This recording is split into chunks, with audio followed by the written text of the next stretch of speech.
KS card bank assistant, junior cooperative inspector, khadi and village board. PSC പരീക്ഷയുടെ date വന്നു ഫെബ്രുവരി 28-നാണ് പരീക്ഷ. കഴിഞ്ഞ വർഷം നടന്നിട്ടുണ്ടായിരുന്ന ജൂനിയർ കോപ്പറേറ്റീവ് ഇൻസ്പെക്ടർ, അതുപോലെ തന്നെ കേരള ബാങ്ക്, കേര ഫെഡ്, ഇതിലൊക്കെ വന്നിട്ടുണ്ടായിരുന്ന അതേ സിലബസ് തന്നെയാണ് ഈ ഒരു പരീക്ഷയ്ക്കും വന്നിട്ടുള്ളത്. അപ്പം ഈ ഒരു സിലബസ് എടുത്തു കഴിഞ്ഞാൽ നമുക്കറിയാം അതിനകത്ത് 3 വിഷയങ്ങളാണ് വരുന്നത്. ഏതൊക്കെയാണ്? Corporation, banking, IT and cyber law. 50 മാർക്കിന് കോപ്പറേഷൻ, 40 മാർക്കിന് ബാങ്കിങ്, 10 മാർക്കിന് IT ആൻഡ് സൈബർ ലോ. അപ്പോൾ കഴിഞ്ഞ പരീക്ഷകളുടെ ചോദ്യപേപ്പറൊക്കെ നോക്കിക്കഴിഞ്ഞാൽ നമുക്ക് മനസ്സിലാവും വളരെ കൺഫ്യൂസിങ് ആയിട്ടുള്ള ചോദ്യങ്ങൾ ചോദിച്ചിട്ടുള്ള ഒരു ടോപ്പിക് ആയിരുന്നു, ഒരു സബ്ജക്റ്റ് ആയിരുന്നു ഏത്? ബാങ്കിങ് എന്ന് പറയുന്നത്. ഓക്കെ, വളരെ കോംപ്ലിക്കേറ്റഡ് ആയിട്ടുള്ള സ്റ്റേറ്റ്മെന്റ് ക്വസ്റ്റ്യൻസും ഒക്കെ ചോദിച്ചിട്ടുള്ള ഒരു സബ്ജക്റ്റ് ആയിരുന്നു ബാങ്കിങ്. അപ്പം ഈ സിലബസിനകത്ത് വരുന്ന ബാങ്കിങ് വിഷയത്തിലെ ടോപ്പിക്സ് ആണ് നമ്മൾ അനലൈസ് ചെയ്യുന്നത്. നോക്കാം. ഫസ്റ്റ് മോഡ്യൂൾ കൊമേഴ്ഷ്യൽ ബാങ്കിങ് ആണ്. ഓക്കെ, കൊമേഴ്ഷ്യൽ ബാങ്കിങ് എന്നുള്ള ടോപ്പിക്കിൽ നമുക്ക് പഠിക്കാനുള്ളത് origin of the word bank, വളരെ സിമ്പിൾ ആയിട്ടുള്ള ഒരു ടോപ്പിക്കാണ്. Then commercial banking systems. Commercial banking systems എന്ന് പറയുമ്പോൾ എന്തൊക്കെയാണ് അതിനകത്ത് വരാം? Unit banking, branch banking, group banking, chain banking, correspondent banking, then mixed banking, investment banking, ഇത്തരത്തിലുള്ള ബാങ്കിങ് സിസ്റ്റംസ് ഒക്കെ നമ്മൾ പഠിക്കേണ്ട ഒരു ടോപ്പിക്കാണ് different banking systems, commercial banking systems എന്ന് പറയുന്നത്. പിന്നെ വരുന്നത് functions of a commercial bank. Commercial ബാങ്കിൻ്റെ ഫങ്ഷൻസ് എന്തൊക്കെയാണ്? പ്രൈമറി ഫങ്ഷൻസും സെക്കൻഡറി ഫങ്ഷൻസും അല്ലേ? പ്രൈമറി ഫങ്ഷൻസിൽ ആക്സെപ്റ്റിംഗ് ഡെപ്പോസിറ്റ്, ലെൻഡിങ് മണി.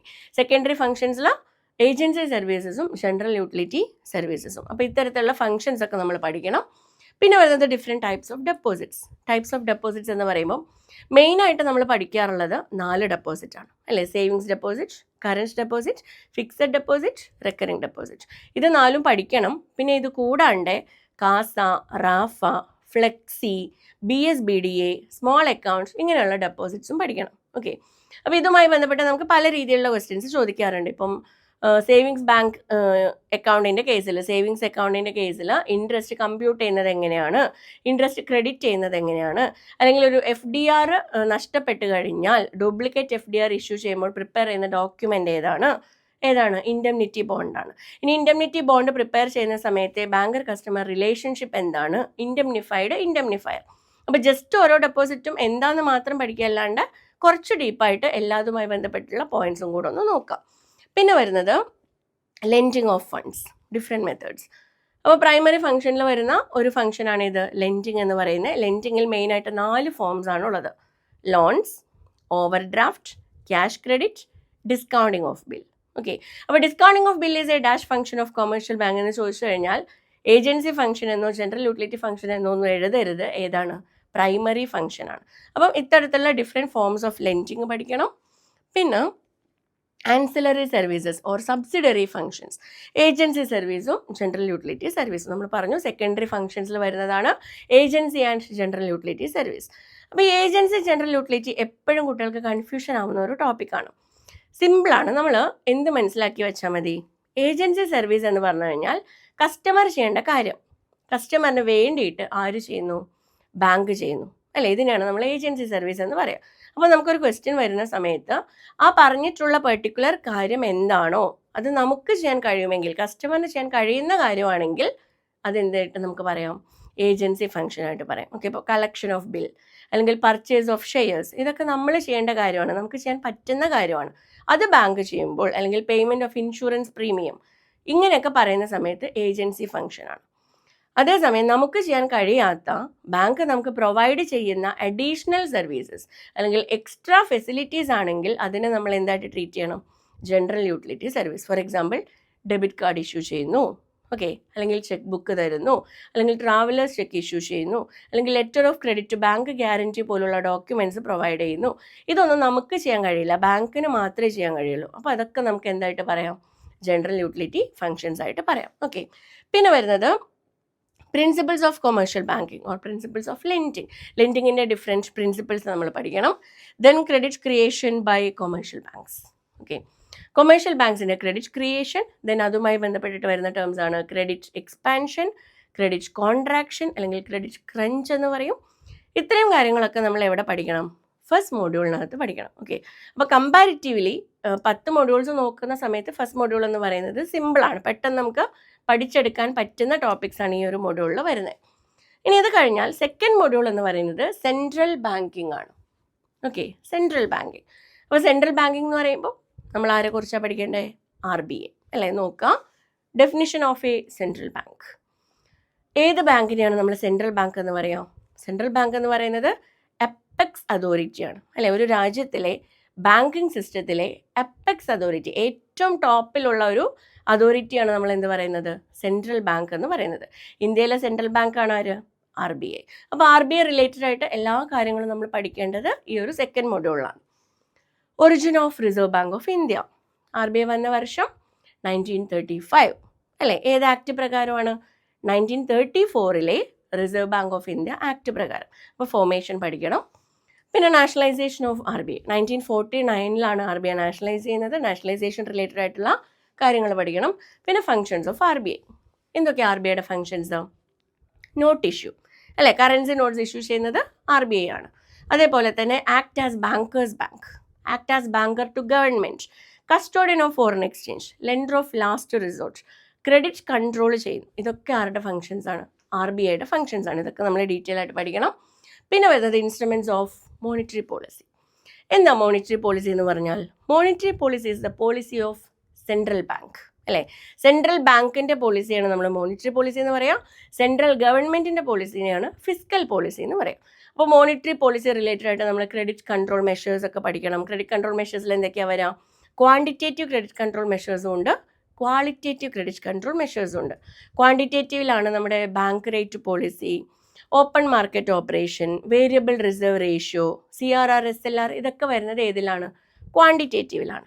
ക്വാളിറ്റേറ്റീവ് പഠിക്കുമ്പോൾ ക്വാളിറ്റേറ്റീവിലാണ് moral suasion, direct action, consumer credit regulation, publicity, credit rationing ഒക്കെ ഇങ്ങനെയുള്ള കാര്യങ്ങളൊക്കെ വരുന്നത് ഏതിലാണ്? ക്വാളിറ്റേറ്റീവിലാണ്. അപ്പോൾ ഈ ക്രെഡിറ്റ് കൺട്രോൾ മെഷേഴ്സ് ഒക്കെ നമ്മൾ പഠിക്കണം. Okay, then repo rate, reverse repo rate, CRR, SLR, bank rate, base rate, LAF, MSF, ഇങ്ങനെയുള്ള കാര്യങ്ങളൊക്കെ RBI റിലേറ്റഡ് ആയിട്ട് നമ്മൾ പഠിക്കണം. ഇതെല്ലാം വരുന്ന മൊഡ്യൂളാണ് ഇത് സെക്കൻഡ് മൊഡ്യൂൾ എന്ന് പറയുന്നത്.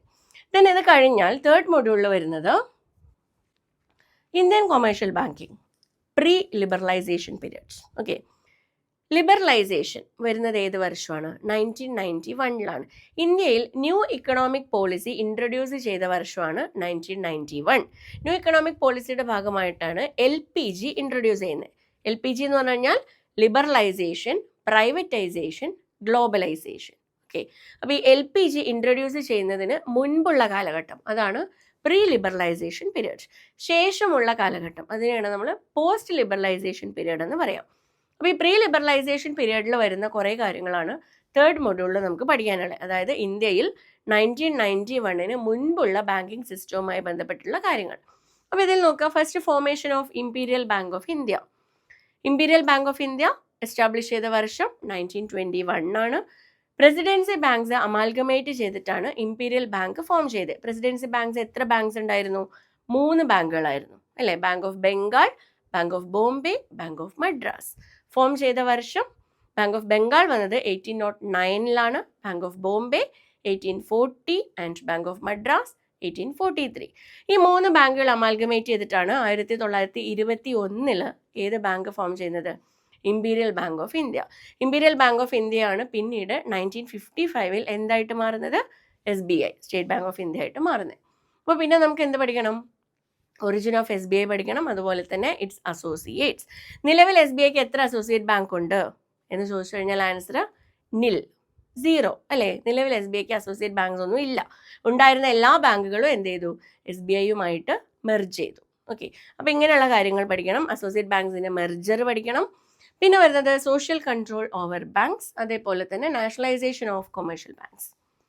നാഷണലൈസേഷൻ, സോഷ്യൽ കൺട്രോൾ റിലേറ്റഡ് ആയിട്ടൊക്കെ നമുക്ക് ആൻസർ തെറ്റാവുന്ന രീതിയിൽ കൺഫ്യൂസിംഗ് ആയിട്ടൊക്കെ ക്വസ്റ്റ്യൻസ് ചോദിക്കാം, അല്ലെങ്കിൽ സ്റ്റേറ്റ്മെൻറ്റ്സ് ഒക്കെ തരാം. അതായത് രണ്ടും തമ്മിലുള്ള ഡിഫറൻസ് എന്താണ്? നാഷണലൈസേഷൻ എന്ന് പറഞ്ഞു കഴിഞ്ഞാൽ പ്രൈവറ്റ് ബാങ്കുകളെ ഗവൺമെൻറ് ഏറ്റെടുക്കുന്നു. അപ്പോൾ പ്രൈവറ്റ് ബാങ്ക്സിനെ എന്താക്കി മാറ്റുന്നു? പബ്ലിക് സെക്ടർ ബാങ്കുകളായിട്ട് കൺവേർട്ട് ചെയ്യുന്നതിനാണ് നമ്മൾ നാഷണലൈസേഷൻ എന്ന് പറയാം.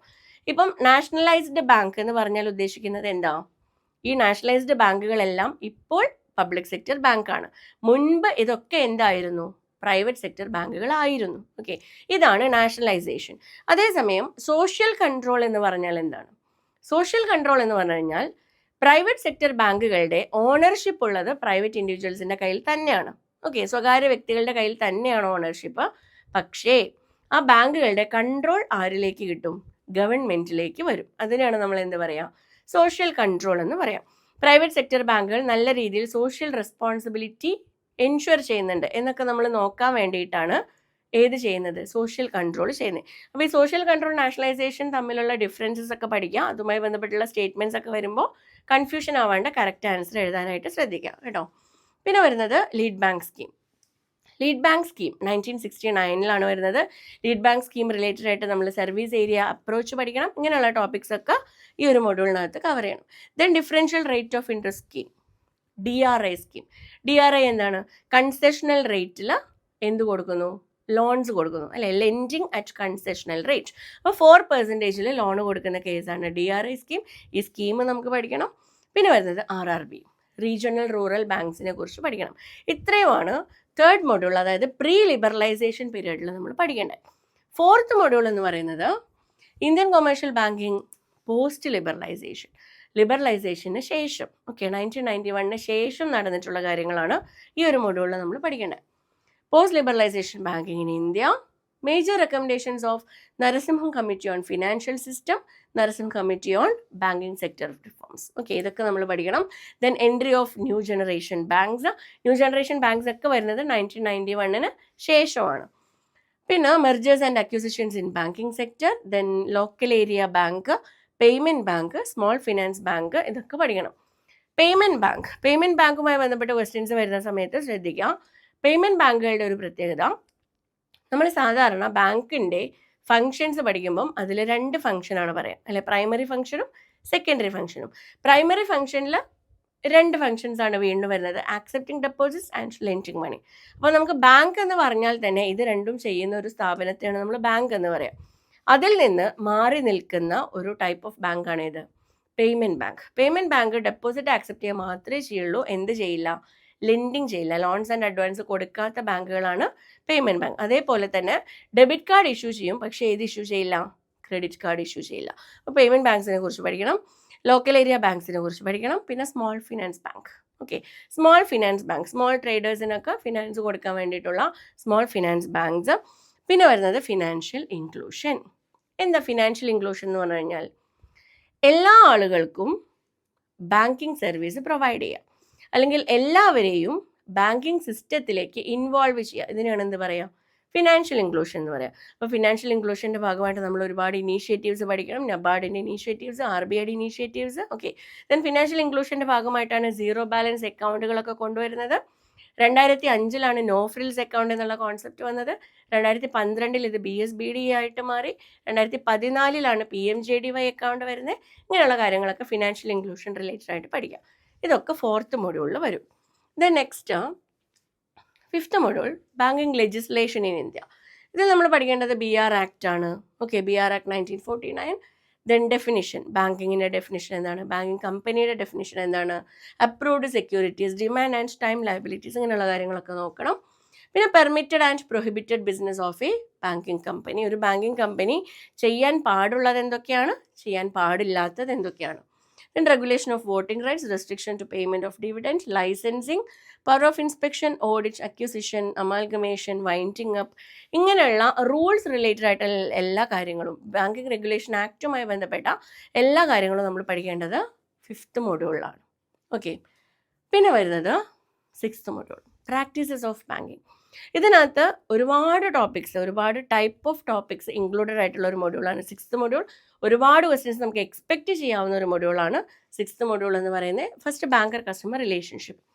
ബാങ്കറും കസ്റ്റമറും തമ്മിൽ 2 രീതിയിലുള്ള റിലേഷൻഷിപ്പാണുള്ളത്, general റിലേഷൻഷിപ്പും special റിലേഷൻഷിപ്പും.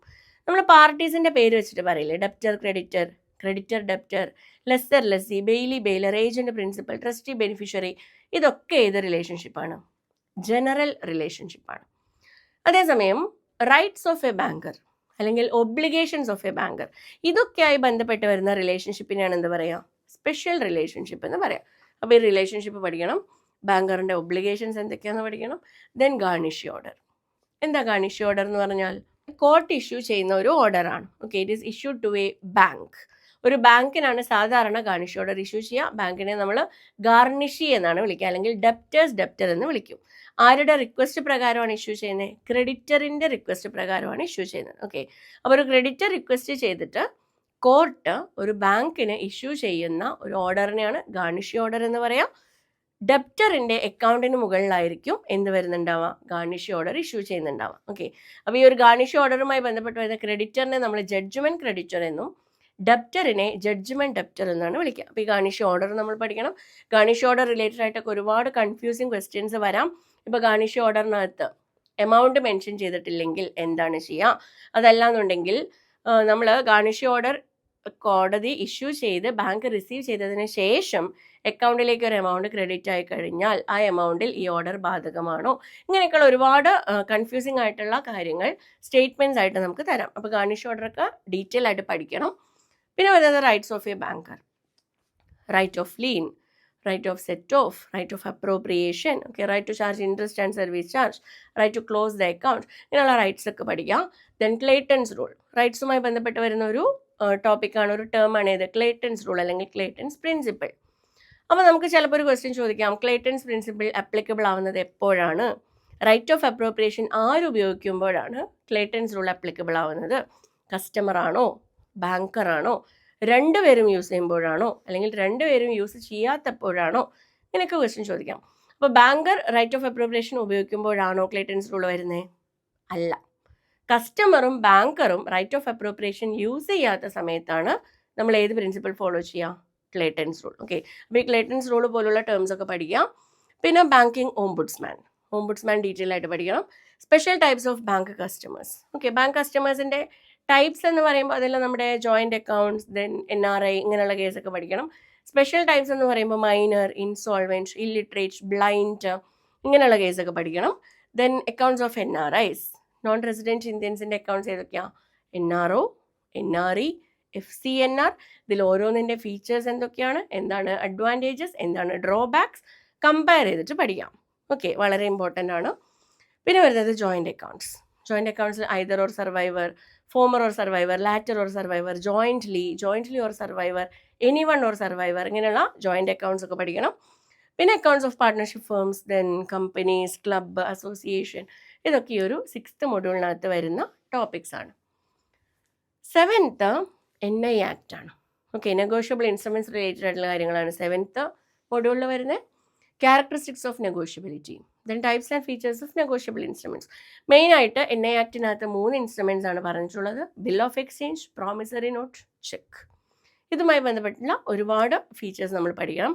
Check section 6ലാണ് check define ചെയ്തിട്ടുള്ളത്. അതിൽ തന്നെ 6A ഇലക്ട്രോണിക് ചെക്കാണ്, 6B ട്രങ്കേറ്റഡ് ചെക്കാണ്. അതൊന്നും അങ്ങോട്ടും ഇങ്ങോട്ടും മാറിപ്പോവരുത്. ഇങ്ങനെയുള്ള കാര്യങ്ങളൊക്കെ നമ്മൾ ഈ ഒരു മൊഡ്യൂളിൽ പറയണം. Then bank draft, pay order, endorsement, crossing of cheque, ഇതൊക്കെ NI ആക്ട് റിലേറ്റഡ് ആയിട്ട് നമ്മൾ പഠിക്കാനുള്ള കാര്യങ്ങളാണ്. പിന്നെ വരുന്നത് modes of charging securities. Modes of charging സെക്യൂരിറ്റീസിൽ നമുക്ക് പഠിക്കാനുള്ളത് lien, pledge, mortgage, hypothecation. Okay, lien എന്ന് പറഞ്ഞാൽ എന്താ? ഡെപ്റ്ററിൻ്റെ പ്രോപ്പർട്ടി കൈവശം വെക്കാനുള്ള ക്രെഡിറ്ററിൻ്റെ റൈറ്റ് ആണ് ലീൻ. പ്ലെഡ്ജ് എന്താ? ഗുഡ്സ്, ബെയിൽമെൻറ്റ് ഓഫ് ഗുഡ്സ് ആണ് പ്ലെഡ്ജിൽ വരുന്നത്. ഓക്കെ, അപ്പോൾ പ്ലെഡ്ജ് എന്ന് പറയുമ്പോൾ നമ്മൾ എക്സാമ്പിളായിട്ട് ഗോൾഡ് ഓർത്ത് വയ്ക്കാം. ഗോൾഡ് വെച്ചിട്ട് നമ്മൾ ലോൺ എടുക്കുന്നു. ഹൈപ്പോത്തിക്കേഷൻ എന്ന് പറയുമ്പോൾ എന്തോർത്ത് വയ്ക്കാം? വെഹിക്കിൾസിൻ്റെ ഡോക്യുമെൻറ്റ്സ് വെച്ചിട്ട് നമ്മൾ ലോൺ എടുക്കുന്നു. മോർഗേജോ? ഇമ്മൂവബിൾ പ്രോപ്പർട്ടി അല്ലേ, ലാൻഡ് ആൻഡ് ബിൽഡിംഗ്, നമ്മൾ വീടിൻ്റെ ആധാരമൊക്കെ വെച്ചിട്ട് ലോൺ എടുക്കുന്നു. അപ്പോൾ ഈ പ്ലെഡ്ജ്, ഹൈപ്പോത്തിക്കേഷൻ, മോർഗേജ് റിലേറ്റഡ് ആയിട്ടുള്ള എല്ലാ പോയിന്റ്സ് നമ്മൾ ഓർത്ത് വെക്കണം. പൊസഷൻ ട്രാൻസ്ഫർ ചെയ്യുന്നുണ്ടോ, റൈറ്റ് ഓഫ് ഓണർഷിപ്പ് ട്രാൻസ്ഫർ ചെയ്യുന്നുണ്ടോ, ഏത് സെക്ഷനിലാണ്, ഏത് ആക്റ്റിലാണ് ഡിഫൈൻ ചെയ്തിട്ടുള്ളത്, ഇങ്ങനെയുള്ള കാര്യങ്ങളൊക്കെ പഠിക്കാം. ദെൻ മോർഗേജിനകത്ത് കൈൻഡ്സ് ഓഫ് മോർഗേജ് പഠിക്കണം. കൈൻഡ്സ് ഓഫ് മോർഗേജ് എന്ന് പറയുമ്പോൾ simple mortgage, mortgage by conditional sale, then usufructuary mortgage, പിന്നെ ഏതൊക്കെ അതിനകത്ത് വരുന്നത്? അനോമലസ് മോർഗേജ്, ഇങ്ങനെയുള്ള ടൈപ്സ് ഓഫ് മോർഗേജ് ഒക്കെ നമ്മൾ എന്ത് ചെയ്യണം? ഡീറ്റെയിൽ ആയിട്ട് പഠിക്കണം. Okay, English mortgage, equitable mortgage, എല്ലാ ടൈപ്സ് ഓഫ് മോർഗേജും നന്നായിട്ട് പഠിക്കാം. പിന്നെ വരുന്നത് guarantee and indemnity. Contract of ഗ്യാരണ്ടിയും കോൺട്രാക്ട് ഓഫ് ഇൻഡെംനിറ്റിയും ഉണ്ട്. കോൺട്രാക്ട് ഓഫ് ഗ്യാരണ്ടി എന്ന് പറഞ്ഞാൽ 3 പാർട്ടീസ് ആണുള്ളത്. കോൺട്രാക്ട് ഓഫ് ഇൻഡെംനിറ്റിയിൽ 2 പാർട്ടീസ് ആണുള്ളത്. ഓക്കെ, അത് റിലേറ്റഡ് ആയിട്ട് എല്ലാ പോയിന്റ്സും ഡീറ്റെയിൽ ആയിട്ട് പഠിക്കണം. പിന്നെ വരുന്നത് റൈറ്റ്സ് ഓഫ് ആരുടെയാണ്? Rights and duties of guarantor. Guarantor അല്ലെങ്കിൽ ഷുവറിറ്റി എന്ന് പറയും. ഓക്കെ, ഷുവറിറ്റിയുടെ റൈറ്റ്സ് എന്തൊക്കെയാണ്? Right of subrogation, right of indemnity, right of reimbursement, right of contribution, ഇങ്ങനെയുള്ള റൈറ്റ്സ് ഒക്കെ പഠിക്കണം. ഇതൊക്കെ ഈ ഒരു 7th മൊഡ്യൂളിനകത്ത് കവർ ചെയ്യേണ്ട ടോപ്പിക്സ് ആണ്. 8ാമത്തെ module agriculture and micro finance by banks. ഇതിൽ പഠിക്കേണ്ടത് types of agricultural credit. Short term ഉണ്ട്, മീഡിയം ടേം ഉണ്ട്, ലോങ് ടേം ഉണ്ട്, ക്രോപ്പ് ലോൺസ്. പിന്നെ വരുന്നത് KCC scheme. Okay, Kisan credit card scheme പഠിക്കണം. Then lending to priority sectors. Priority sectors എന്ന് പറയുമ്പോൾ agriculture, education, export, MSME, social infrastructure, renewable energy പോലുള്ള priority സെക്ടേഴ്സിൻ്റെ ടാർജറ്റ്സ് ആൻഡ് സബ് ടാർജറ്റ്സ് വളരെ ഇമ്പോർട്ടൻ്റ് ആണ്. ഓക്കെ, അത് ഡീറ്റെയിൽ ആയിട്ട് പഠിക്കണം. Then NABARD. ഓക്കെ, നബാർഡ്, അതേപോലെ തന്നെ മൈക്രോ ഫിനാൻസ്, ഇങ്ങനെയുള്ള കാര്യങ്ങളൊക്കെ 8th മൊഡ്യൂളിൽ വരും. 9th മൊഡ്യൂളിലേക്ക് വരുമ്പം ടെക്നോളജിക്കൽ അഡ്വാൻസസ് ഇൻ ബാങ്കിങ്. ഇതിൽ നമ്മൾ എന്തൊക്കെയാണ് പഠിക്കാം? RTGS, NEFT, ATM, IMPS, IFSC, ഇങ്ങനെയുള്ള ഒരുപാട് ടേംസ് റീസെൻ്റ് ആയിട്ട് വരുന്ന ടെക്നോളജിക്കൽ റിലേറ്റഡ് ആയിട്ടുള്ള ഒരുപാട് കാര്യങ്ങളാണ് ഈ ഒരു മൊഡ്യൂളിനകത്ത് പഠിക്കുന്നത്. Payment and settlement system of RBI. Okay, 2007 വന്നിട്ടുള്ള ഒരു ആക്റ്റാണ് payment and settlement systems act. അപ്പോൾ ഇതുമായി ബന്ധപ്പെട്ട് വരുന്ന ഒരുപാട് സിസ്റ്റംസ് നമ്മൾ പഠിക്കണം.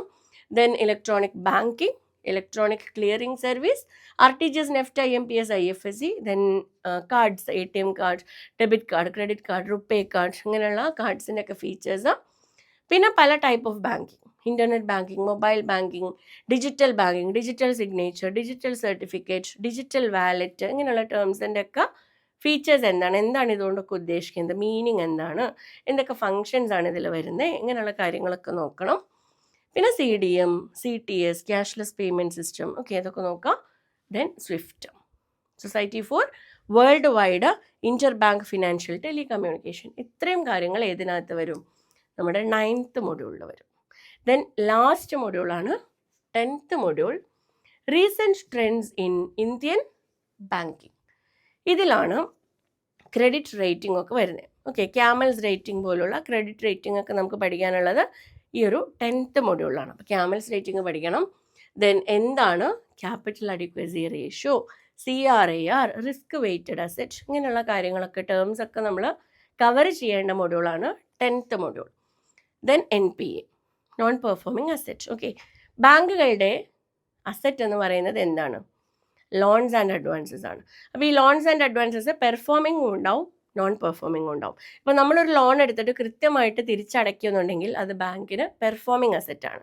നമ്മളത് ചെയ്യുന്നില്ലെങ്കിൽ അത് ബാങ്കിന് നോൺ പെർഫോമിംഗ് അസെറ്റാണ്. അപ്പോൾ NPAയിൽ ഒരുപാട് കാറ്റഗറീസ് വരുന്നുണ്ട്. ഏതൊക്കെയാണ് വരിക? Substandard, doubtful, loss asset, then ഡൗട്ട്ഫുള്ളിൽ തന്നെ D1, D2, D3, ഇതൊക്കെ NPA ആണ്. പെർഫോമിംഗ് അസെറ്റ്സിനെയാണ് നമ്മൾ സ്റ്റാൻഡേർഡ് അസെറ്റ് എന്ന് പറയാം. ഓക്കെ, പിന്നെ ഈ ടോപ്പിക്കുമായി റിലേറ്റഡ് ആയിട്ട് SMA നമ്മൾ പഠിക്കണം. SMA 0, SMA 1, SMA 2, ഓക്കെ, ഇതൊക്കെ നോക്കണം. ദെൻ പ്രൊവിഷനിങ് ഫോർ NPSന് വരുന്ന പ്രൊവിഷൻ, സെക്യൂർഡ് അസെറ്റ് ആണെങ്കിൽ സബ്സ്റ്റാൻഡേർഡ് കാറ്റഗറിക്ക് എത്ര ശതമാനം പ്രൊവിഷൻ മാറ്റി വെക്കണം, ഇങ്ങനെ സെക്യൂർഡ് അൺസെക്യൂർഡിൽ വരുന്ന ഡിഫറെൻറ്റ് കാറ്റഗറീസിൽ വരുന്ന പ്രൊവിഷൻസ് എത്ര ശതമാനമാണ് അത് നമ്മൾ പഠിക്കണം. പിന്നെ സർഫാസി ആക്ട് 2002 വന്നിട്ടുള്ള SARFAESI act. Okay, securitisation and reconstruction of financial assets and enforcement of security interest act 2002. അതിൽ വരുന്ന എല്ലാ കാര്യങ്ങളും. ഓക്കെ, സർഫാസി ആക്ട് അപ്ലിക്കബിൾ ആവുന്നത് എപ്പോഴാണ്, അപ്ലിക്കബിൾ ആവാത്തത് എപ്പോഴാണ്? ഇപ്പോൾ അൺസെക്യൂർഡ് ആണെങ്കിൽ അപ്ലിക്കബിൾ ആവില്ല. Okay, then over due amount എന്ന് പറയുന്നത് 20% or less of the total amount ആണെങ്കിൽ അപ്ലിക്കബിൾ ആവില്ല. അഗ്രികൾച്ചറൽ ലാൻഡ് ആണെങ്കിൽ അപ്ലിക്കബിൾ ആവില്ല. 1,00,000 കുറവാണ് എമൗണ്ട് എന്നുണ്ടെങ്കിൽ അപ്ലിക്കബിൾ ആവില്ല. അപ്പോൾ ഇങ്ങനെയുള്ള ഒരുപാട് കാര്യങ്ങൾ സർഫാസി ആക്റ്റുമായി ബന്ധപ്പെട്ട് പഠിക്കണം. പിന്നെ വരുന്നത് സോഷ്യൽ സെക്യൂരിറ്റി സ്കീംസ് ഏതൊക്കെയാണ്? PMSBY, PMJJBY, APY. Okay, PMJJBY എന്ന് പറഞ്ഞു കഴിഞ്ഞാൽ ജീവൻ ജ്യോതി അല്ലെ, പ്രധാനമന്ത്രി ജീവൻ ജ്യോതി ബീമ യോജന. PMSBY പ്രധാനമന്ത്രി സുരക്ഷ ബീമ യോജന. ഒന്ന് ലൈഫ് ഇൻഷുറൻസ് ആണെങ്കിൽ മറ്റത് ആക്സിഡൻറ്റ് ഇൻഷുറൻസ് ആണ്. അപ്പോൾ ഇങ്ങനെയുള്ള സ്കീംസ് ഒക്കെ ഡീറ്റെയിൽ ആയിട്ട് പഠിക്കണം. ഇതെല്ലാം ഏതിനകത്ത് വരും? 10th മൊഡ്യൂളിൽ വരും. ഓക്കെ, അപ്പോൾ ഇത്രയുമാണ് നമ്മുടെ ഈ ഒരു സിലബസിനകത്ത് ബാങ്കിങ് എന്ന് പറയുന്ന സബ്ജക്റ്റിൽ നമുക്ക് പഠിക്കാനുള്ള, നമുക്ക് കവർ ചെയ്യാനുള്ള പോർഷൻസ് എന്ന് പറയുന്നത്. ഓക്കെ, അപ്പം നമ്മൾ എക്സാം വരുന്നത് ഫെബ്രുവരി 28 ഓക്കെ.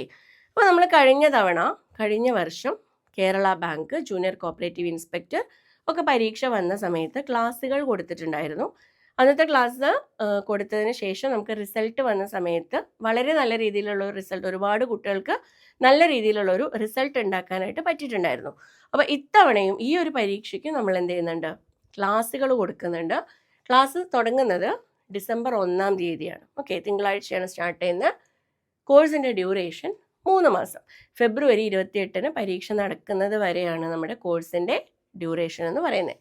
അപ്പോൾ നമ്മുടെ കോഴ്സിൻ്റെ ഫീച്ചേഴ്സ് ഒന്ന് പറയാം. എന്തെല്ലാം പ്രത്യേകതകളാണ് നമ്മൾ കൊടുക്കുന്ന കോഴ്സിനുള്ളത്? ഓക്കെ, ഇതിനകത്ത് വരുന്ന കാര്യങ്ങൾ എന്തൊക്കെയാണെന്ന് നോക്കാം. സിലബസ് ഓറിയൻറ്റഡ് ആയിട്ടുള്ള ലൈവ് ക്ലാസ്സുകളാണ് ഉണ്ടാവുക. ഓക്കെ, സിലബസ് ഓറിയൻറ്റഡ് ആയിട്ട് ബാങ്കിങ്ങിൽ മാത്രമാണ് നമ്മൾ ക്ലാസ് കൊടുക്കുന്നത്. ബാങ്കിങ്ങിൽ 10 മൊഡ്യൂളാണുള്ളത്. ഈ 10 മൊഡ്യൂൾ ഓർഡറിൽ സിസ്റ്റമാറ്റിക് ആയിട്ട് ലൈവ് ക്ലാസ്സുകളായിട്ടാണ് പ്രൊവൈഡ് ചെയ്യുന്നത്. ഓക്കെ, പിന്നെ വരുന്നത് റെക്കോർഡഡ് ക്ലാസ്. റെക്കോർഡഡ് ക്ലാസ് എന്ന് പറയുമ്പം നമ്മൾ ഈ എടുത്തുകൊണ്ടിരിക്കുന്ന ലൈവ് ക്ലാസ്സുകളുടെ റെക്കോർഡഡ് വീഡിയോസും നിങ്ങൾക്ക് അവൈലബിൾ ആയിരിക്കും. അതേപോലെ തന്നെ മുൻപ് നമ്മൾ JCI, കേരള ബാങ്ക്, കേരാഫെഡ് പരീക്ഷകൾക്ക് അവൈലബിൾ ആക്കിയിരുന്ന അന്നത്തെ ക്ലാസ്സുകളുടെ റെക്കോർഡഡ് വീഡിയോസും നിങ്ങൾക്ക് കിട്ടുന്നതായിരിക്കും. പിന്നെ വീക്ക്ലി 4 ഡേയ്സ് ക്ലാസ്. ഓക്കെ, ആഴ്ചയിൽ 4 ദിവസമാണ് ക്ലാസ് വരുന്നത്. ലൈവ് ക്ലാസ് വരുന്നത് 4 ദിവസമാണ്. 5ാമത്തെ ദിവസം മോഡൽ എക്സാം ആയിരിക്കും. ഓക്കെ, 4 ദിവസം കണ്ടിന്യൂസ് ലൈവ് ക്ലാസ് കഴിഞ്ഞാൽ 5ാമത്തെ ദിവസം ഈ 4 ദിവസത്തെ ക്ലാസ്സിൽ നമ്മൾ കവർ ചെയ്തിട്ടുള്ള ടോപ്പിക്കുമായി ബന്ധപ്പെട്ടിട്ടുള്ള മോഡൽ എക്സാം ആണ് നടത്തുക. Okay, weekly model exam. Then daily topic wise exams. എല്ലാ ദിവസവും ടോപ്പിക് വൈസ് ആയിട്ട്, ഓക്കെ, ഓരോ ടോപ്പിക്കുമായിട്ട് നമ്മൾ സെപ്പറേറ്റ് ആയിട്ട് എന്ത് ചെയ്യും, പരീക്ഷകൾ നടത്തും. അപ്പോൾ ഡെയിലി ടോപ്പിക് വൈസ് എക്സാംസും ഉണ്ടാവും, വീക്കിലി മോഡൽ എക്സാമും ഉണ്ടാവും. പിന്നെ topic wise practice questions. Okay, ഈ എക്സാംസിന് പുറമെ നിങ്ങൾക്ക് ചെയ്തു നോക്കാൻ വേണ്ടിയിട്ട് ഒരുപാട് പ്രാക്ടീസ് ക്വസ്റ്റ്യൻസും നമ്മൾ എന്ത് ചെയ്യും, ഡെയിലി പ്രൊവൈഡ് ചെയ്യും. Then module wise questions discussion. നമുക്ക് 10 മൊഡ്യൂളാണ് വരുന്നത്. ഇതിലെ ഓരോ മൊഡ്യൂളിനും നമ്മൾ എന്ത് ചെയ്യും, സെപ്പറേറ്റ് ആയിട്ട് ആ മൊഡ്യൂളിൽ നിന്ന് മുൻപ് ചോദിച്ചിട്ടുള്ള PYQ, പ്രീവിയസ് ഇയർ ക്വസ്റ്റ്യൻസും അതിന് കൂടെ പിന്നെ ചോദിക്കാൻ സാധ്യതയുള്ള കുറച്ച് ബുദ്ധിമുട്ടായിട്ടുള്ള അല്ലെങ്കിൽ കൺഫ്യൂസിങ് ആയിട്ടുള്ള രീതിയിലുള്ള സ്റ്റേറ്റ്മെൻറ്റ് ക്വസ്റ്റ്യൻസും ഒക്കെ ഉൾപ്പെടുത്തിയിട്ടുള്ള ക്വസ്റ്റ്യൻസ് ഡിസ്കഷനും ഉണ്ടാവും. അത് മൊഡ്യൂൾ വൈസാണ് ചെയ്യാം. ഓക്കെ, അതും ഉണ്ടായിരിക്കും. പിന്നെ സ്റ്റഡി മെറ്റീരിയൽസ്. നമ്മൾ എടുക്കുന്ന ക്ലാസ്സിൻ്റെ 10 മൊഡ്യൂളിൻ്റെയും മുഴുവൻ സ്റ്റഡി മെറ്റീരിയൽ ടോപ്പിക് വൈസ് നിങ്ങൾക്ക് എന്ത് ചെയ്യും, പ്രൊവൈഡ് ചെയ്യും.